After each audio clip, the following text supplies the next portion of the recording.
Hello and welcome to ChinnyVision. This time we're fighting gravity in Thrust. Thrust is a game that originated on the BBC Micro in 1986, published by Superior Software and programmed by Jeremy Smith, one of the co-authors of Exile. One of the few examples of a BBC Micro game being ported to lots of other systems and being a big hit on those, the obvious one, of course, being Elite. And yes, it's heavily inspired by Gravitar by Atari. So what better place to start on the BBC Micro? This is my BBC Master. There's also an Electron version, so the controls are caps lock, rotate left, control, rotate right, return for fire, shift for thrust, and space for the shield / tractor beam that you've got to pick the things up. So what you have to do is you land on the planet there. Well, you're not landing. You're above the planet. You can use the tractor beam to pick up fuel. You can fire at things that are going to fire at you, like that little base down there. That little thing on a circle is what we need to grab and escape the planet with. We need to get close enough to it. There is obviously gravity, and you're trying to control and rotate your ship with the gravity. It is silky smooth here on the beam, so I press return. So I've got the tractor beam going, and now I'm pulling that up and I've escaped. For bonus points, you can destroy the reactor if you want. You've got 10 seconds to get out of the way once you've done that. You do that by shooting at it. You can also semi-complete the levels by just destroying the reactor. So we're on level 2 now, and when you destroy the reactor you don't have to collect the little pod thing, but on the other hand you don't get you can go to the next level but you won't get all the points. So there we go, we've destroyed that second base, and the silky smoothness does help. The game is rock hard. Tractor beam there to pick up the fuel, and note how quickly I pick up the fuel on the BBC Micro version. So full gravity in effect, so we've got to get this ball out the way, and all the laws of physics apply, so it swings around like a pendulum, and I'm probably going to crash into the wall. I've crashed into the wall. There are 6 levels to the game. When you've completed all those 6 levels, you loop round to the first level again, but this time the gravity is reversed, and then the next time you go round, all the walls on the planet will be invisible until the shield is used. And then finally, the final group of levels is again the same levels, but with invisible walls and the reverse gravity as well. Now at this stage, I was planning on reviewing the Acorn Electron version. The only way to load games into my ALC is via the cassette port, and unfortunately, after spending the best part of an hour trying to load the game, I still couldn't get it working, so I'm afraid that had to be abandoned. Over to the C64, going to run the first few levels through on all the versions of the game. Lovely loading screen. Looks 3D in an era where no one would have known what a 3D renderer was. Slightly muted colours. Oh, quite old here, no. Okay. Just getting used to this. All the versions have slight differences in the gravity and the controls. You've got to get used to it. Right, so you're getting your bearings and just trying to feel your way around, really. There's no smooth scrolling as such that you'd expect on the C64. It just scrolls in chunks when you get to the edge of the screen.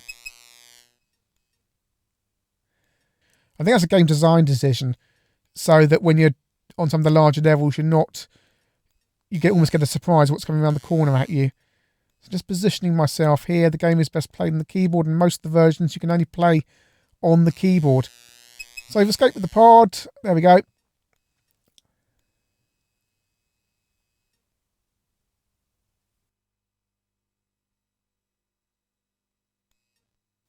There we go. Now I can, if you shoot that enough times, the reactor just blows up, and you can escape. Oh, we're going to go down here. My plan is to land a few more blows on that reactor and get all the bonus points when I leave with the, I've forgotten what it is, the ball thing that you have to escape with. Is it Solar Jet Man? I think it's Solar Jet Man on the NES that's heavily inspired by this. I seem to recall.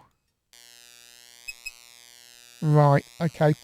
And the shield and the tractor beam are operated on the same. I had the same problem as last time. Crashed. Over to the Atari 8-bit version. Yes, there's an Atari 8-bit version, and Things are not looking good, are they? Oh! Yeah. It plays about as well as it looks. The screen sizes are completely different, and it's got a completely different feel with these solid ground as opposed to not vector, but all those lines that you see on the other versions. Now, see how long of there it takes to pick up the fuel, and how close you have to be to pick up the fuel as well. How big your craft is in comparison to everything. Remember how I said it was silky smooth on the BBC Micro? This isn't silky smooth. I mean, it may not look too bad, but that smooth frame rate really helps you manoeuvre the ship gently. Oh, this is horrible. This is a weekender, isn't it? Otherwise known as a game that somebody was paid a few quid to convert over a weekend. This is perfectly capable of being as good as the C64 version here on the Atari 8-bit, and it's not. Interesting to see how this compares against the C16 version when we come to see that. Oh, that's a small hole for a very large spacecraft to go down. Right. This is going to end badly, isn't it? Because I ain't got much wiggle room here. Oh dear. Can I get him? Oh, come on, get it. Yep, got him. Not much room down here, is there? It's a pokey little hole.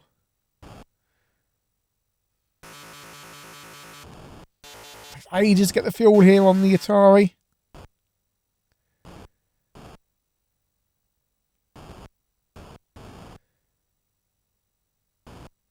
Oh, gentle manoeuvring. Oh, no, this is going to end badly. It's going like all the other versions, isn't it? Right.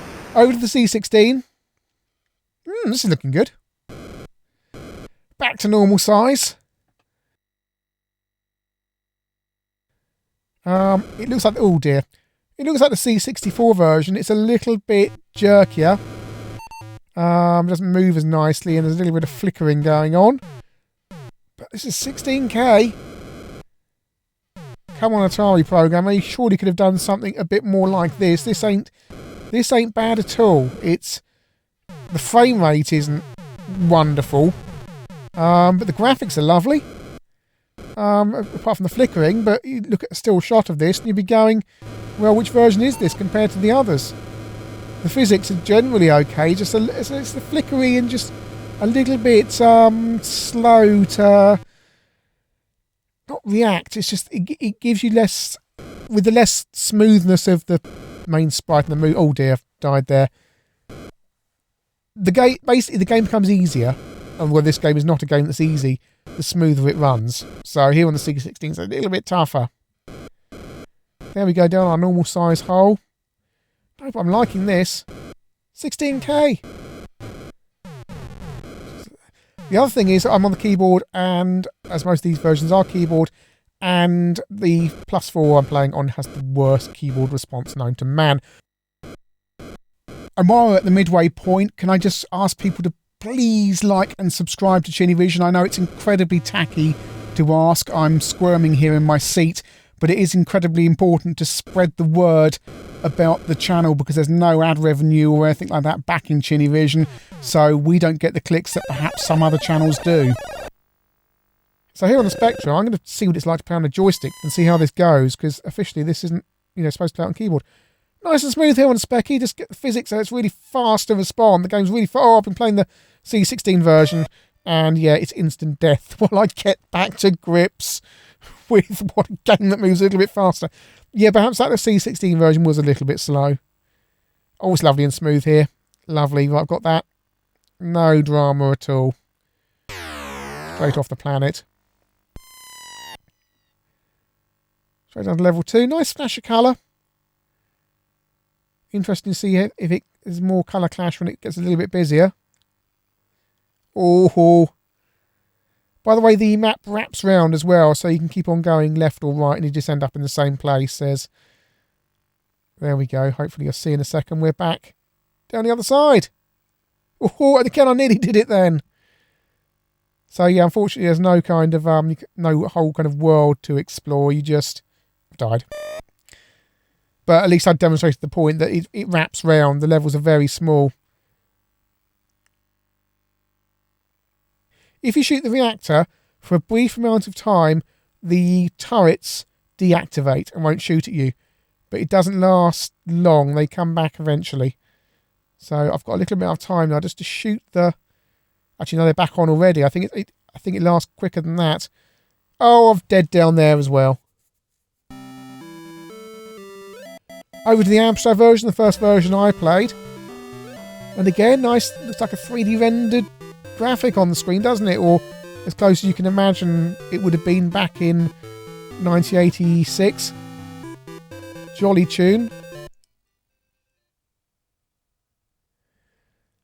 And I've got a hacked version so I can play this on joystick because I'm playing on Amstrad CPC Plus, and this is the hacked version for the GX4000s. So there we go, the controls. Joystick left, joystick right.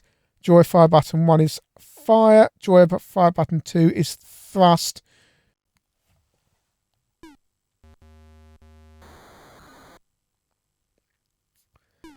Very highly acclaimed by Amstrad Computer User, as I recall, when this was released. $1.99 this game was. On the 8-bit, on the main 8-bits. I don't know what Superior charged for it. Perhaps it was full price on the BBC Micro. I don't know. But Firebird releases at $1.99. Not bad value at all.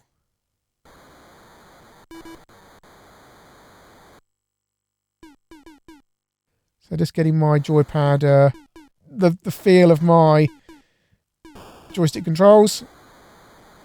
And I do have infinite lives here on the Amstrad, so should be able to get a little bit further. Also on the C64 got infinite lives as well. It's essentially the same as the Spectrum, but it is slower.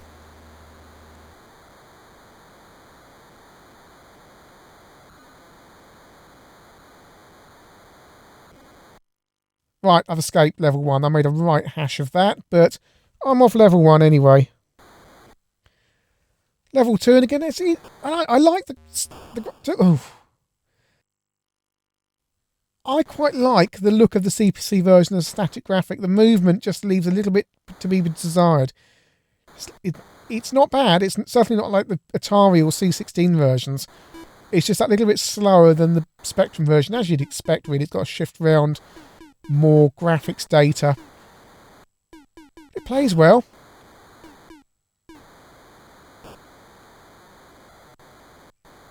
And this is level 3.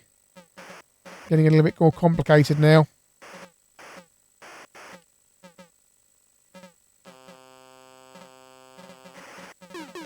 We've got the enemy turrets really are firing at you now. This game is known for being incredibly unforgiving. Don't expect to see me playing this with reverse gravity or anything. I'm activating the shield there. Oh, activating the shield there to protect myself from the bullets, but didn't work. Oh.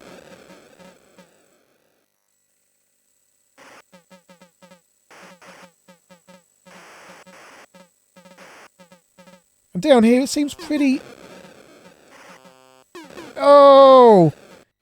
So same level here on the C16 level 3, and we've got severe flickering as we've got the movements on the fuel bits and the enemy turrets. Just jerking along a little bit there.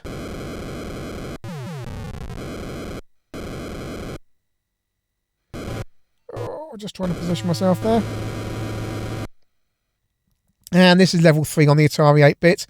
And it's super cramped with your massive spaceship. And you've lost all the visual appeal of all those vector lines on the... make up the landscape. Because it's all solid.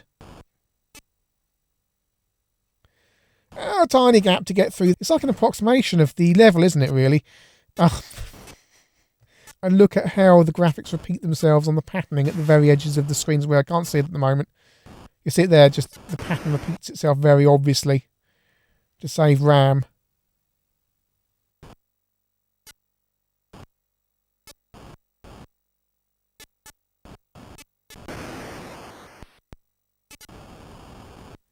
But I'm down the bottom. So I'm not doing too badly here. Right, grab the ball thing, whatever it might be. I've got it, I've got it, I've got it, I've got it. It's quite hard. This is going to end badly. Oh. Well, there's one thing about the slowness of this version. It helps you have a think about what you're doing. Probably should have used that fuel up to begin with. Right. Here we go. Level 4 on the Amstrad.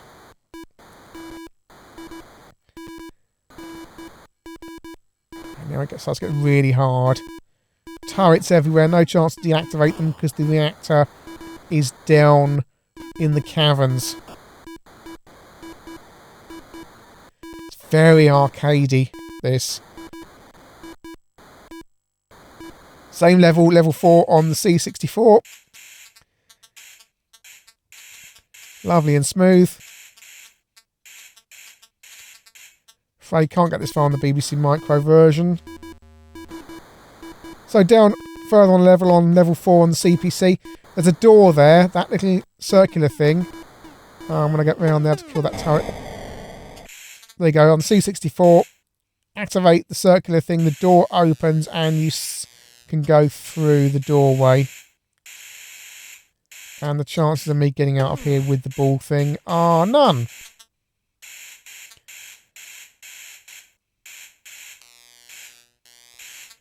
I think the sound effects on C64 are a little bit weedy. The shooting pow noises are fine, but the fuss noises are just a little bit... Oh, can I get down there? Oh! This will end badly. I mean, I've got... Oh! Bang. Level 5 on the CPC. Getting really hard now. There's the reactor. Going down. Oh, bang, bang. So that's a look at thrust, some later levels on the versions I can cheat on, and a little bit less on the other versions that I can't. It is an absolutely rock hard game. Really, really hard. But it is a slice of arcade style action at your home, really well implemented.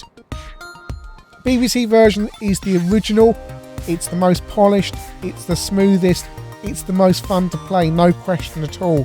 It just really works, it's really optimised for the hardware. The C64 version comes close behind. It just lacks the certain colourfulness and just not quite as smooth as the BBC version, but very, very close. The Atari 8-bit version is just a complete disaster. It's horrible. Absolutely dire. It loses the visual charm of the game. It's slow. The levels are completely the wrong size. Just dreadful. The C16 version is a real marvel. All that done in 16K.